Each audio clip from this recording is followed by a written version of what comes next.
Hi everyone, thanks for joining me again for another one of our unboxing videos. Today we're going to be doing our DVR-616 dictaphone and auto voice recorder.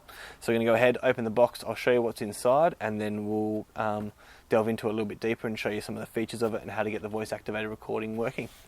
So inside the box you'll find a handy dandy little user's manual. You'll also find the actual DVR-616 itself. It's got 8 gigs of internal storage. It has a little LCD display on it, and it also has a built-in speaker. So if you did want to play back your recordings, you've got the ability to do so straight from within the unit.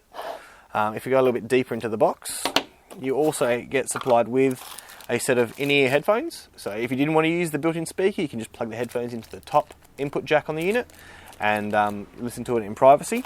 You've also got a line in/out audio cable, so if you want to go out to a bigger set of speakers, you've got that option.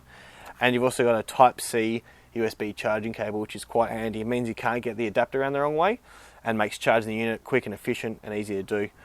All the time and date settings are all done on the unit, so you don't need to go and muck around with any PC software unlike a couple of other voice recorders. But it's also not as discreet. As you can see from the unit itself, you've got a lot of buttons on the face of it. You got your menu button, your back button, volume up and down, and your skip tracks and or navigate the menu buttons left and right. So this unit's more for dictating meetings, or if you need to have something, I guess, in your office desk for those types of meetings, then this unit would be perfect for that. Allow you to type back any of the recorded minutes from the meeting, and away you go. Let's go ahead, we'll pack it all up, and if you want to join us on our next video, the in-depth guide on it, I'll go through each of the features, show you how to use it, and how you can tell if the voice activated recording's on or not.